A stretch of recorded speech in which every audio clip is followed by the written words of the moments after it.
everyone. I'm Stephanie Mann at the Safe Kids Now show, and I am so excited to have you join me. We have been gone for several weeks because of the summer vacation, but we're back, and I am so happy to welcome an individual that I have known since 1985 when I was working for the Oakland Police Department, and she volunteered to help us out. And her name is Cecily Hutchinson. And Cecily is a native of Washington, D.C. She's a commercial real estate agent in San Diego today. And she likes to travel and read murder mysteries. So she's also a graduate of Howard University in business administration and Georgetown University Law Center. So I am so happy to welcome Cecily D for Denise Hutchinson. So welcome, Cecily. Hey, hello there, Stephanie.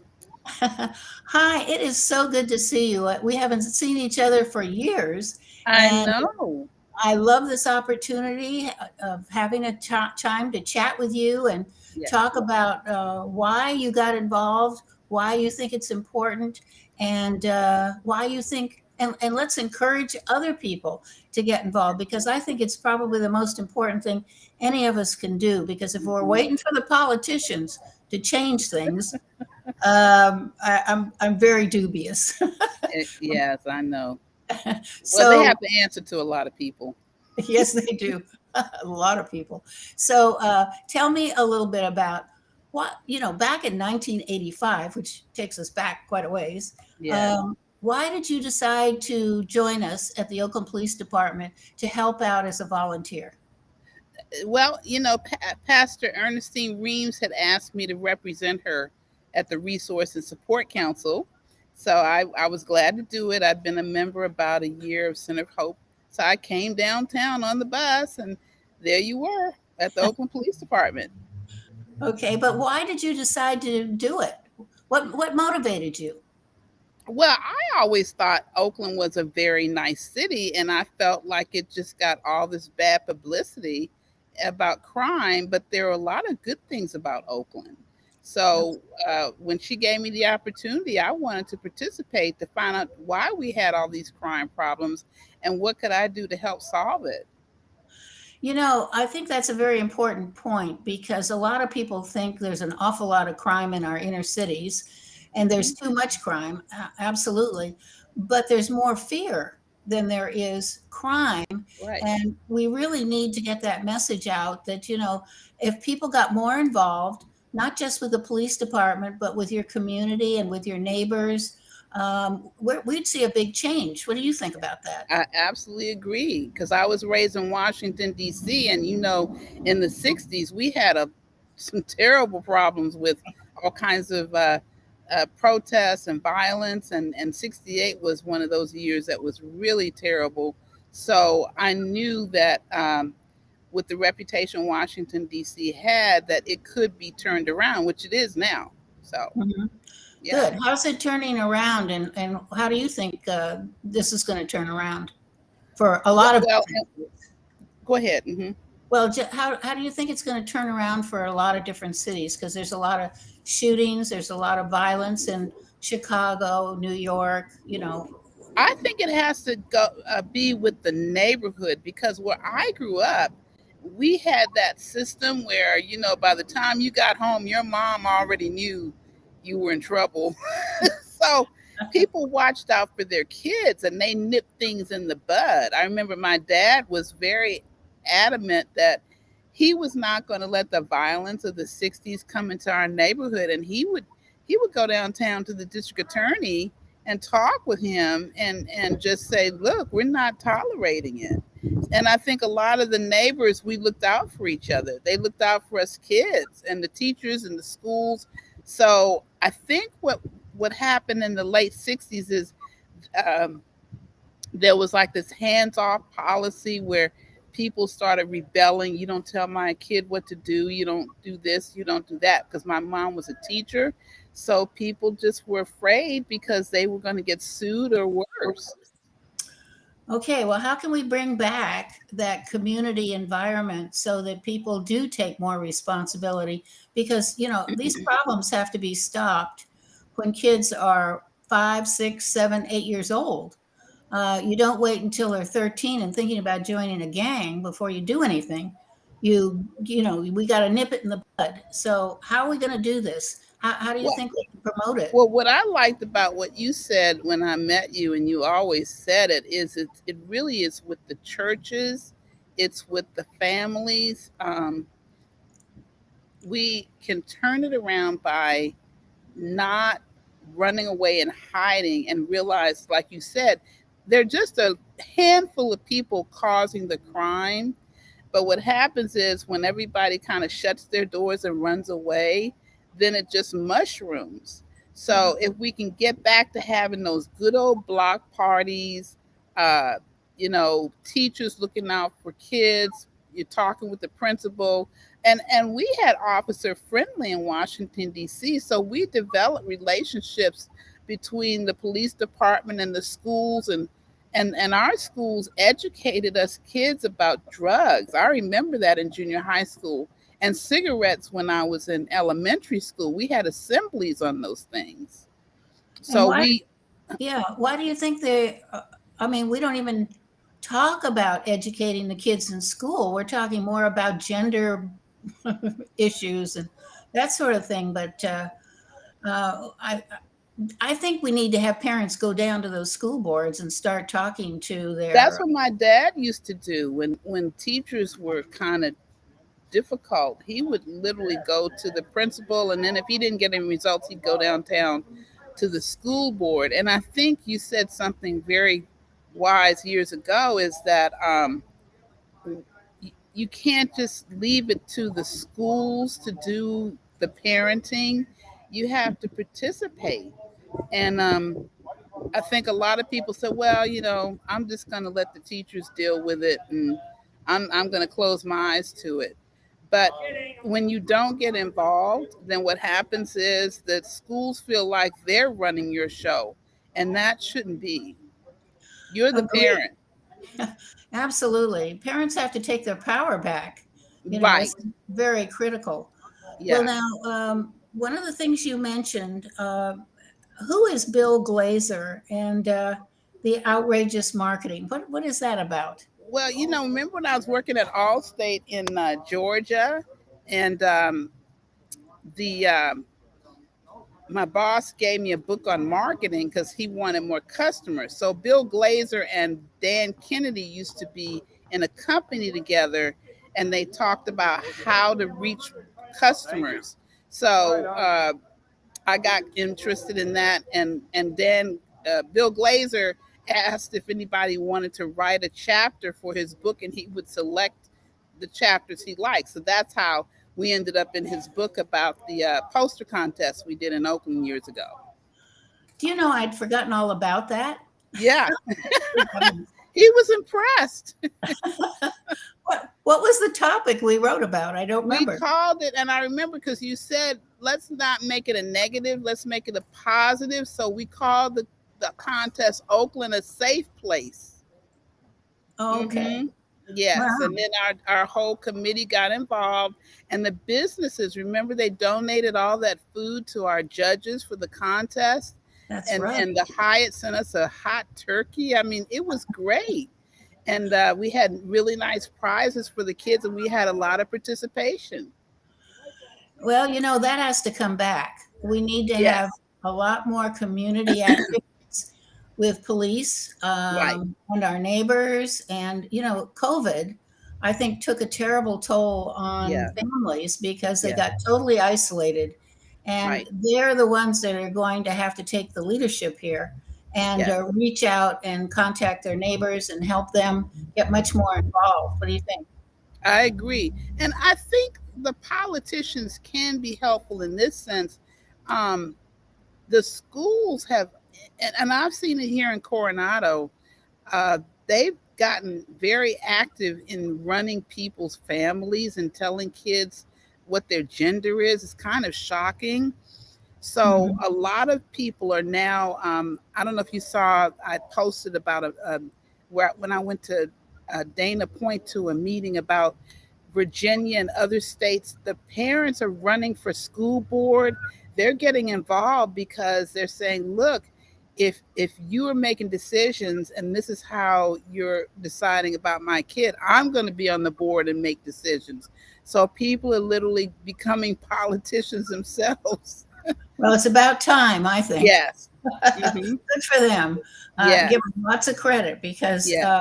it's not easy. Mhm. But I think all of us have to think about how are we going to make changes in our own community, because Right. those changes aren't going to be just happening. You got to put Mm-hmm. some pressure on some places that need it. So Yes. more power to them. Oh my gosh. Yes.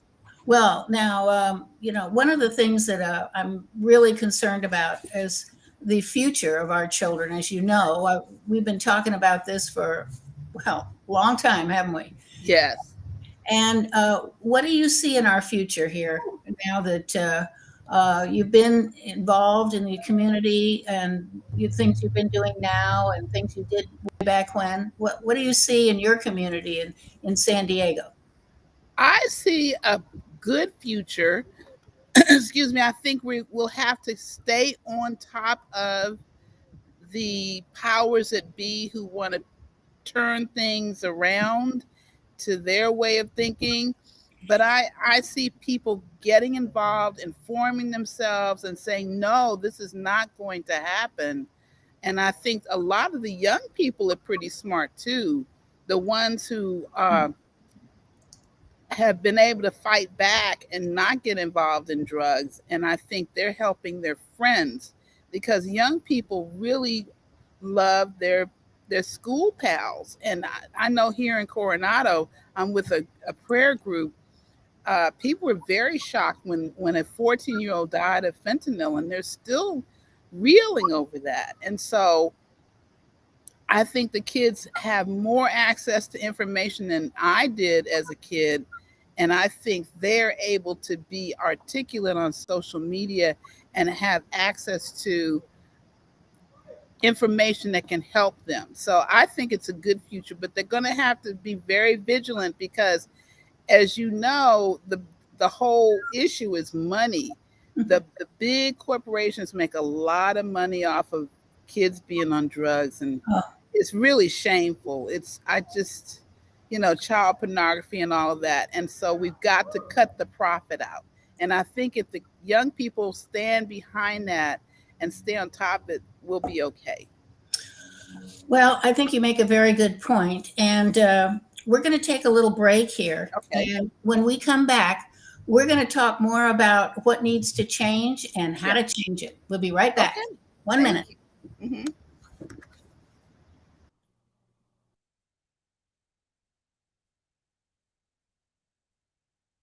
You're listening to All About Us Radio.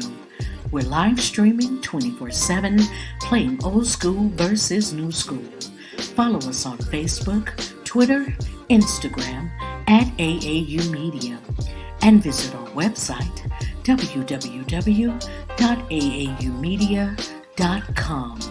Call us at 1-833-369-1444, extension 1, and leave us an inspirational message or request. You're listening to All About Us Radio. The Pillow Throw and Tuck. It's handmade by myself, and you only can get it here, and it's patent, and it's only here at Rococo Design. It's like a regular pillow, or you can take the blanket out like so, fluff up the pillow, open up your blanket, wrap it around yourself, and then you can lay on your sofa and relax with your Pillow Throw and Tuck. When you're done with it, just flip it over. When you don't want the blanket anymore, you just fold it over twice. Fold it over twice again. Fold it over. And tuck it in the back. And there you go. You're back to the Pillow Throw and Tuck. Rococo Design. Throw and Tuck. It's handmade by Okay, we're back, and I'm talking today to Cecily Hutchinson, whom I've known since 1985 when we worked together at the Oakland Police Department. So I am so happy to have this opportunity to have a chat with her because she's always been very much involved in her community and very concerned about a lot of the different issues that we've had over the years.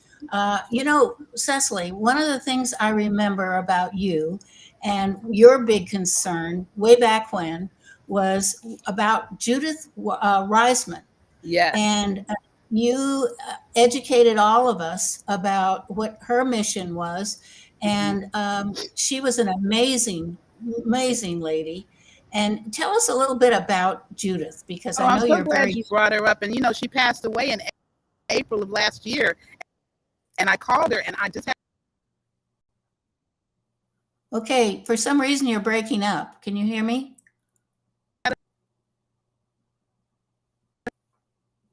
Okay, I'm not sure what happened with the computer. All right. So her mission Okay, was to put a stop to what? Go ahead. You're fine. the Kinsey Institute, because I was doing some research on this whole child trafficking, and Liz Richards, who was in Virginia, works on that issue, and I had a packet that said pornography is addictive, and I thought, what? And I said, who is this Judith Reisman? I said, is she still alive? That was way back. Okay. Unfortunately, we're breaking up. I'm not sure what happened. Can you hear me? Can you hear me? You're breaking up. All right. Go Yes, ahead and speak up and let's. Can. Okay, go ahead. Okay, how about that? Okay. Yeah, so Dr. Reisman started researching in 1976 and got her PhD to find out that there was a Kinsey Institute that was the father of the sexual. Okay, I'm stopped. Okay. Not quite sure how to clear this up. Can you hear me? Yes, I can. Okay, because we can't hear you right now. Oh, you can't? No. Can't? Okay, you were just saying about the Kinsey Institute. Try it again. Yeah, so the Kinsey Institute, it's like a time release capsule in the. No. Let's see. Drag to move. Okay.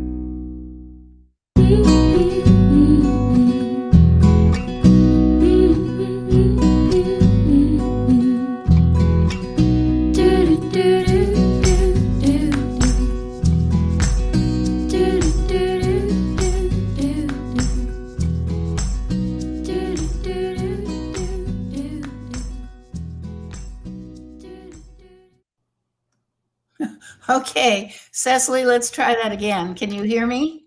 Okay, back? Are we back?